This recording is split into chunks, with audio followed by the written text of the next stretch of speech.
Hi, it's Grandpa from Grammy and Grandpa Read, and today we have a fun book. It's Tim O'Toole and the Wee Folk, an Irish tale told and illustrated by Gerald Mc Dermott and put out by Puffin Books. In a little cottage on a little hill at the end of a little lane in Donegal lived Tim O'Toole and his wife Kathleen. Tim and Kate were so poor they had not a penny or a potato between them.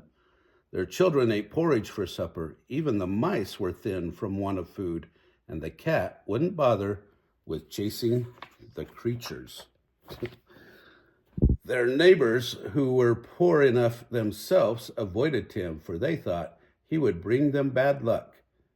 Things went from bad to worse until one day there was not a crumb or a drop left in the house.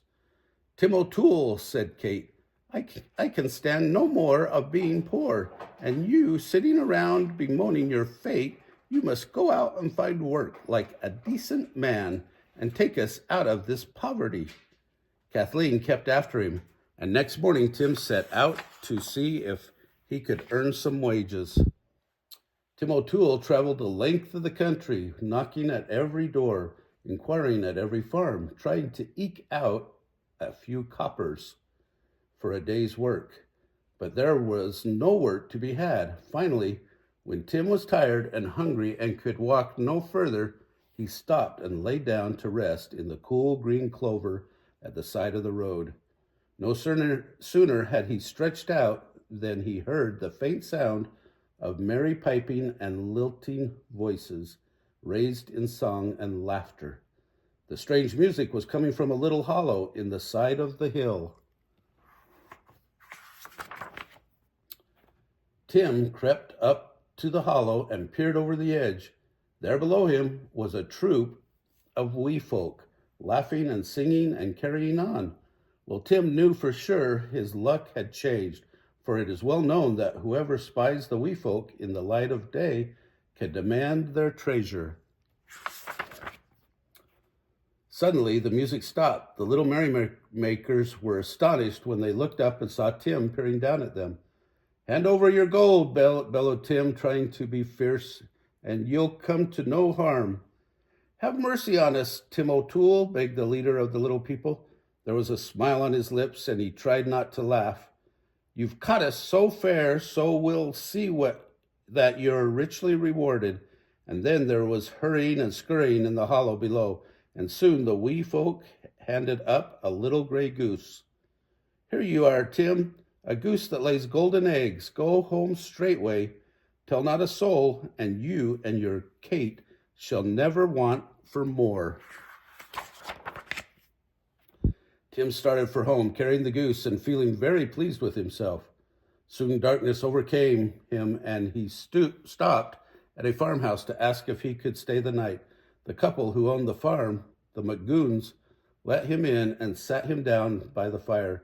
Tim began to boast of his great good fortune and the little gray goose that lays golden eggs. That night, while Tim was asleep in the loft, the McGoons decided they could use just such a goose as this.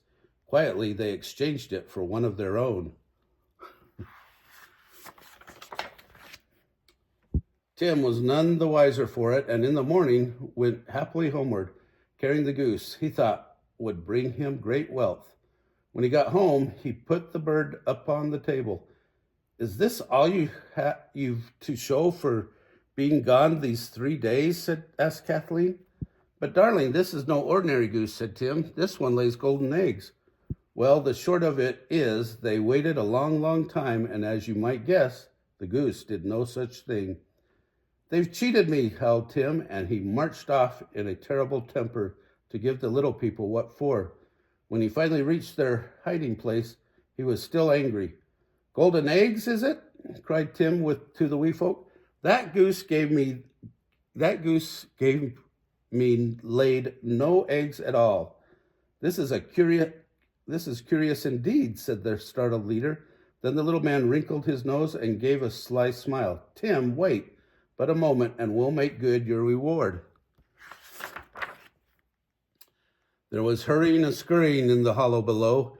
A moment later, the wee folk brought forth a fine linen tablecloth and spread it in front of Tim. In the wink of an eye, it was covered with bounteous food and drink like the likes which he had never seen before. "Take the tablecloth home straightway, Tim O'Toole, and tell not a soul," cautioned the leader of the little ones. "Then you and your darling Kate shall never want for more." Tim walked merrily toward home, and darkness came on him. Again he stayed the night with the Magoons and boasted to them of his newfound fortune. The Magoons thought it good fortune indeed. While Tim slept, they slipped away the magic tablecloth and exchanged it for an ordinary one from their very own cupboard. Tim was none the wiser for it when he reached home the next day. "Kathleen, my darling," he said, "we'll never go hungry again."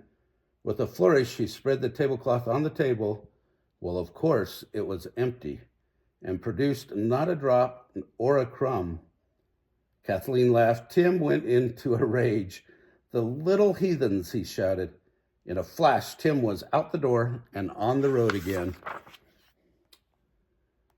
"Stand fast," Tim called down to the little hollow where the wee folk were gathered. "Tim, pleased you are not, Tim O'Toole," said the leader. Could it be that the tablecloth was empty? All the wee folk were grinning. "Indeed it was, you scoundrel," answered Tim. The wee ones began to chuckle. "And did you go direct home, as we told you?" Tim O'Toole admitted that he had twice stayed the night at the Magoons. When they heard this, the little people burst into laughter. "You were a fool to trust the likes of the Magoons," said the leader. "But never mind, Tim, we've just the thing for you." The little people brought up a strange green hat and gave it to Tim. They instructed him to boast of its magic to the Magoons and to leave the hat where they could find it. "Then we shall see what we shall see," said the wee one. A third time Tim tarried to the Magoons. He proudly displayed the magic hat the wee folk had given him. Then he crawled up into the loft and pretended to sleep. He had but laid his head upon the straw when he heard the Magoons stir below. "I wonder what sort of magic it is," said Magoon to his wife. Cautiously, he tipped over the hat. Out of the hat jumped 10 tiny men. Each had a little black thorn club and began to beat the Magoons about the shins and ankles. The couple whooped and hollered and danced around the room, trying to escape the blows of the wee folk. Lay off, begged Magoon. "Tell your henchmen to have mercy, O'Toole. Give me my linen tablecloth and my little gray goose, and I'll leave you in peace," said Tim, laughing all the while. The Magoons gave back what they had taken. Tim put on his hat, tucked the little gray goose and under one arm, draped the tablecloth over the other arm, and headed for home. When Tim arrived, he spread the tablecloth before Kathleen and set down the goose in the middle of it. The bird honked and laid a golden egg. Then the most delectable eatables and drinkables began magically to appear at the table. "Kathleen, my darling," said Tim, "we are happy at last," or so Tim thought. Folks from all parts soon heard of the O'Toole's good fortune and crowded in to see the wondrous goose. Their little cottage filled up with neighbors, and there was no place left to sit or stand. Everyone helped themselves to the never-ending supply of eatables and drinkables. "I never knew we had so many friends," said Tim, "but I think 'tis time the party was at an end." Tim tipped his hat, and out jumped the 10 tiny men with blackthorn clubs. They beat the shins and ankles of the noisy crowd, chased them out of the house, and pursued them down the hill. After that, the cottage was quiet once again. Tim O'Toole and his family were quite comfortable. You might say they spent many hours in front of their hearth, sipping hot tea and chatting and thinking kind thoughts of the wee folk. For all I know, Tim and Kate are still in a little cottage on a little hill at the end of a little lane in Donegal. I like that one. How about you guys? I think that's the perfect St. Patrick's Day book to read. If you liked it, smash the like button down below. Give us a big thumbs up. Share it with all your friends. And remember to subscribe to Grammy and Grandpa Read and to watch the playlist for leprechauns and shamrocks and St. Patrick's Day. Have a great day.